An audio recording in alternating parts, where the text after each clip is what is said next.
Selamat menyaksikan dan selamat melihat video Pak Daniel.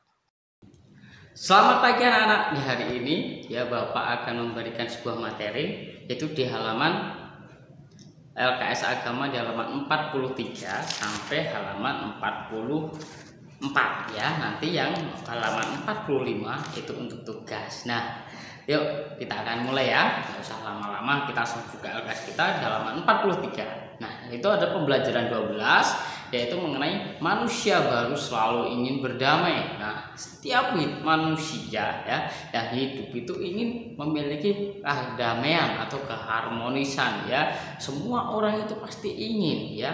Tapi karena ada situasi, ada keadaan, terus ada percecokan karena manusia itu saling membutuhkan satu sama lain, tapi karena manusia sering adanya satu sama lain itu pemikirannya berbeda-beda, tanggapannya berbeda-beda, tapi itu susah ya, susah karena perselisihannya. Tapi kita selalu juga akan ya berusaha supaya akan jadi damai ya. Ketika manusia sadar akan dosa-dosanya, terus mereka meninggalkan dosa-dosanya itu, dia bertobat, memohon kepada Tuhan, dia bisa meninggalkan dosa-dosanya dan menjadi manusia baru. Nah, setiap orang, setiap anggota keluarga, otomatis setiap keluarga itu ingin memiliki kehidupan yang indah di dalam keluarga itu. Nah, tapi syaratnya itu tadi, kita harus meninggalkan dosa-dosa dan meninggalkan kehidupan yang lama dan menjadi kehidupan yang baru, menjadi manusia yang baru yang selalu ingin berdamai satu sama lain, harmonis, tidak membuat rusuh atau tidak membuat dosa seperti itu ya. Namun yang kita lihat di sekeliling kita, keadaan kita itu jauh berbeda, di mana lebih suka orang-orang itu mengkritik ya, ingin menang sendiri. Banyak banget ya di sekitar kita ya, di kehidupan kita itu ada juga orang-orang seperti itu ya. Dari masalah besar, kecil, apalagi sekarang ya, karena pandemi masalah ekonominya berkurang atau susah ya, jadi ingin menangnya sendiri. Nah, tapi kalau kita anak-anak Tuhan ya, kita kan diajarkan untuk selalu membawa damai ya, karena kita itu anak-anak Allah. Anak-anak Allah itu dimanapun kita berada, kita juga harus bisa membawa damai, menjadi dampak yang baik buat orang-orang tersebut ya.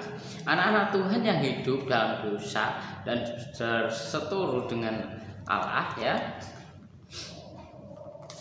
dia akan mendapatkan berkat yang luar biasa ya. Oleh karena itu kita juga harus diutus ya. Kita kan sudah hidup damai, kita sudah dimenangkan oleh Tuhan, kita ditebus dosanya ya.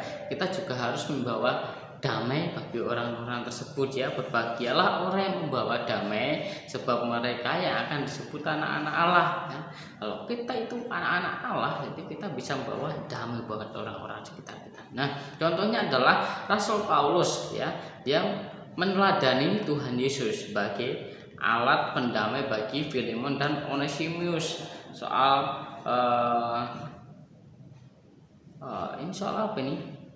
Pembantunya. Oh ya, ini ada suatu cerita, yaitu Filemon dan Onesimus itu mereka sedang berkelahi. Ini ya, berkelahi terus gimana ya, soal berpendapatnya itu berbeda. Nah, tapi saat di situ ada Tuhan Yesus yang memberikan sebuah ilustrasi sehingga mereka tidak jadi berantem ataupun berdebat atau salah paham tersebut. Cuman selisih salah paham kecil aja bisa jadi besar loh ya.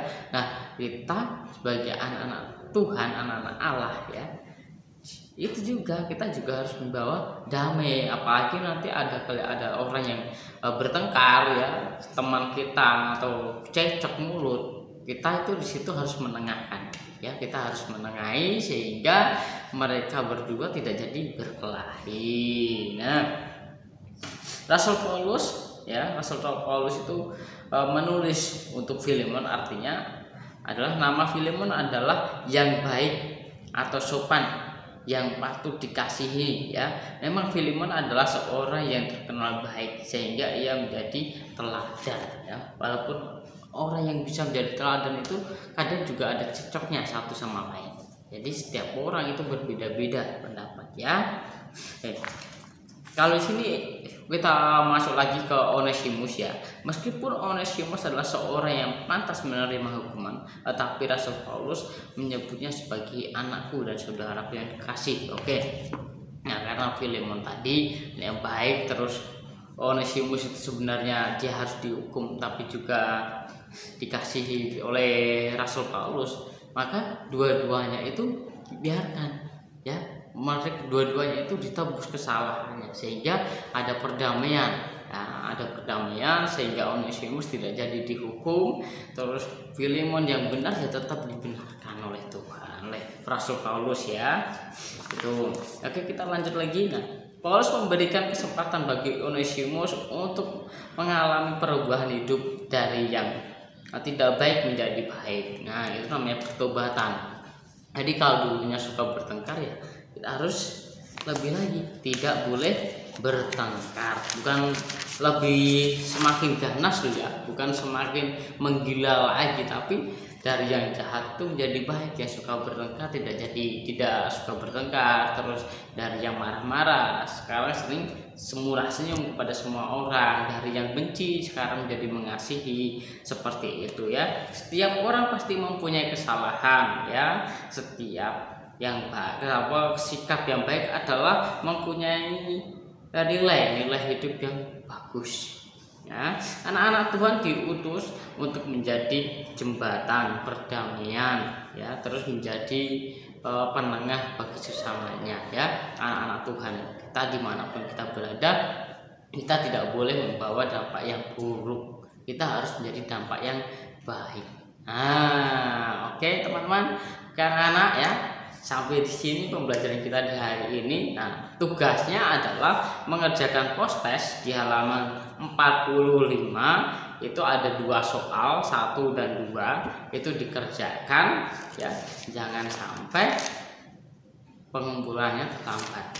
Dikerjain, difoto, kirim ke classroom ya. Tugasnya ini masuk ke classroom ya.